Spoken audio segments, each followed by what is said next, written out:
All right, thanks for staying with us. Let's get into our next discussion now. Shortly after meeting the president, the Attorney General, Abubakar Malami, showed concern that the proceeds of the crime bill on anti-corruption presently before the National Assembly isn't receiving speedy treatment. He said the president had considered removing some aspects of the Proceeds of Crime Act that deal with setting up of an assets management agency, but he did not confirm if the report of the committee investigating the National Intelligence Agency, the NIA, and the secretary to the government of the Federation was ready. The presidential committee that is investigating the NIA and indeed the secretary to the government of the Federation are supposed to make a submission of report by tomorrow. Put in place perhaps maybe is considering the possibility of splitting the Proceeds of Crime Act to take out the Asset Management Committee out of it so that it can be given special treatment. The whole essence is Mr. President, as you rightly are aware, is committed to open government partnership, is open to transparency and accountability. So the Asset Management Agency is intended to provide all that, to provide the desired accountability, desired transparency, by way of having in place a specialized agency of government that will be responsible for the management of all the looted assets, management of all the assets that are, that are recovered through the process of fight against corruption. Who is he? All right. Okay, that's the background to some of the stories we'll be going into right now. The issue of graft has really raised concerns in Nigeria. Yes, it sure has. And the question of the independence of the anti-graft agencies, how independent are they? Of course, when the EFCC was set up, the refrain, the fear of the EFCC is the beginning of wisdom. That used to be there, but now that seems to be shaky somewhat. And the question is, when you set up EFCC, ICPC, CCB, and all the rest of them, are you doing it to use them as hound dogs to go after your perceived political enemies, or do you really want to fight corruption in the system? Well, the point is, one way or the other, we've seen the elements of both. Play out. Play out, where it is seen as if you are in the good books, no problem. But if you are not, then you have. But that's the general perception out there. But ideally, if you have questions to answer, whether you are in government or you're not in government, there is no question of whether, because I am being witch hunted because I am not a member of the government, because people play into that emotions and how does that sentiment. How does that then affect the war against corruption? If there's this notion or perception out there that, look, it's really not about fighting corruption per se, but you're just going after people who are either not APC or they're not PDP, or whatever. And in that question, they said, so we had a guest sometime who said, forget about whether you're being witch hunted, as the case may be.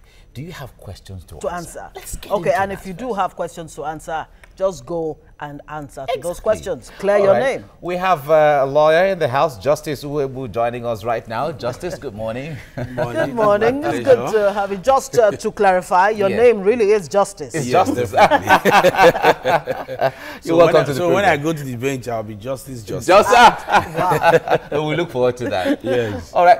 I know we've had you several times on this program talking about corruption and the fight against corruption and how serious we are as a nation and all of that. Now, looking at how things have played out until now, the latest has been the whistleblowing policy or whistleblower policy, where he added some little of pep to the fight against corruption. But how are we faring as a nation? How serious are we? Because we keep hearing amounts of money, millions of dollars on daily basis. Well, I think that is where we are now, and as far as I'm concerned, we are not yet serious. I said it earlier before now, that if we're actually serious in fighting corruption, there are certain steps I expected us to have taken. I believe that the only person that was a big serious or that was serious was even the former governor, Obasanjo, who set up the former president. Yes, former president, who set up the EFCC. So by that alone, he must have had the notion to at least let me set up this institution to start fighting corruption. But since after that, you now ask a question, how sincere have we been in the fight about this corruption and all the rest? Let me tell you one thing. When this administration came in, I said something, especially when the governors blackmailed the president on the issue of the bailout fund. I said that would have been an avenue, a rider to start fighting corruption genuinely. Because you should have started asking, what about the funds you have been receiving before? Both the present and the past one. That would have been an avenue for this government to start fighting corruption. But they did not do that. And I sounded the note of warning.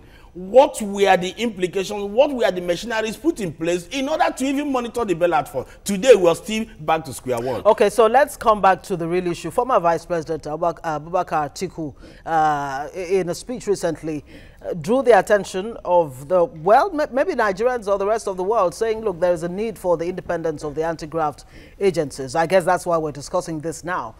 How do we even bring that about? How can we achieve this independence that we're talking about if, like they say, if the foundation, the reason for setting them up in the first place wasn't necessarily to really fight corruption, but to fight your enemies? You see, when we talk about independent, we must narrow our mind to a particular thing. Today we talk about independence of judiciary, independence of INEC, independence of anti-graft agencies and all the rest. But the whole issue there centers around to the executive.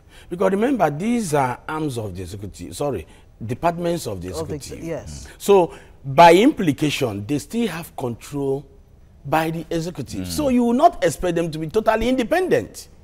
Not until we start doing, you see, in the case of Parker against Parker, Lord Dennis said something. He said, until we start doing what we have not done before, we will remain standstill while the rest of the world moves on. And those things we have not done before is to ensure total independence of these agencies and these institutions. So it does not matter who appointed you. But the problem we have in this country, we believe in the mantra of he who pays the piper, the moment you are appointed, you are supposed to live above board. You cease to be appointee of the president, but appointee of the people. And you must do your job simplicity. And again, let me tell you the truth. Remember, that even this independence somehow try to be short by the law. And that is why when the executive appoints, they go through confirmation by the Senate. In order to make sure. Which is what Atiku Abubakar is recommending here, that the independent bodies or anti-graft bodies should be within the purview of the National Assembly and not the executive. The National Assembly also has a role to play. Because none of these personnel will be appointed without confirmation by the Senate. That means the Senate is trying to do a checks and balance. Do you understand it? So, trying to guarantee the independence of those institutions. But in practice, it is not like that. In a situation where, like Fela said, party government, if the executive appoints, every other thing the Senate or the legislature will do is to ratify, take a bow, and leave. So by so doing, there's no independence already. And again, where the executive appoints and sends the, okay, look at, for example, the case of Magu. Magu's name was submitted almost 3 times. You now ask yourself a question, is Magu the only person in Nigeria? And let me tell you, it's not about Magu. It's about the institution. If the institutions are working very, very well, the person who becomes the boss becomes immaterial. Okay. All right, Justice, we'll come back to this to dwell more on this. Let's go on a break and we go on. But don't forget that top of the hour will be time for us to go for the news update for the time. Stay with us on TVC Breakfast.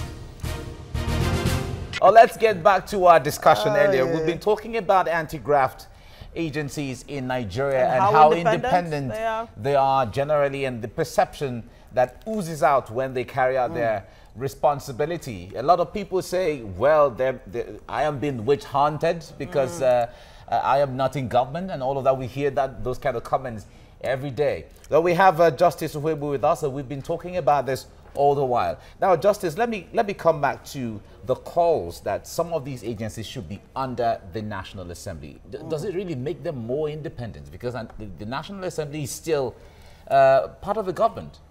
No, it doesn't actually make them more. You know, like I said it before, the executive appoints, the National Assembly will ratify or confirm. It's also showing that the National Assembly is also playing a role. Like, look at what happened in the case of Magu. The National Assembly rejected Magu. So it is more like trying to ensure the independence of the anti-graft law and independence of every other institution that the executive will actually, appoint. So it does not follow, because if you now, in fact, where it will amount to non-independence is when one body alone appoints without ratification or confirmation from another arm of government. So if you now say let it be only the National Assembly, so who now monitors?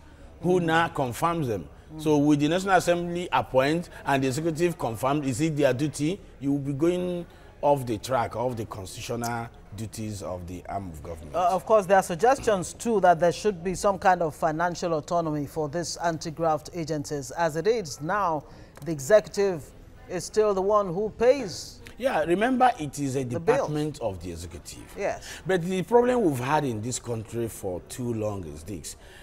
I know and I believe that all these graft agencies or all the security agencies, they have their own account, they operate their own account. If you remember, in the past years, security is always voted the highest in our budget. So you now ask yourself, where all this money going to?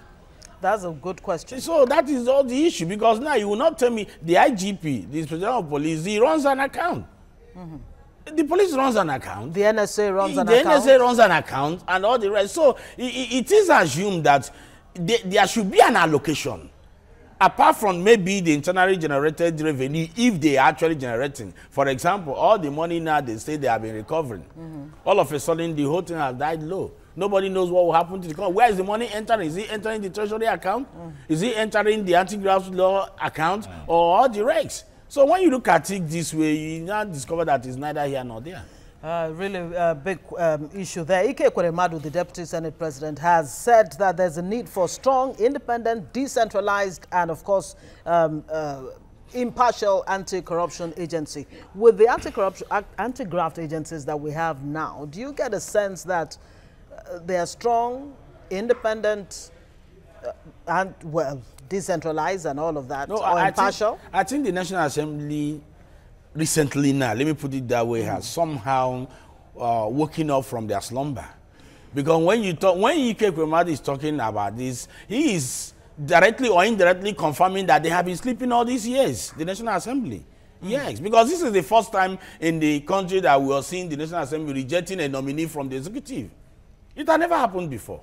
Yeah, but not based on very strong principles. No. It becomes immaterial. The issue is that they have done their constitutional duty by saying no to this, irrespective of where the reason there are or arguments. anything. There are arguments that the political underplay within all of that could lead to. No. But however, Justice, thank you very much for coming on the program. Thank you so much. Thank you. It is my pleasure. Thank you. All right. Of course, there's a lot more coming your way on TVC Breakfast. Stay with us.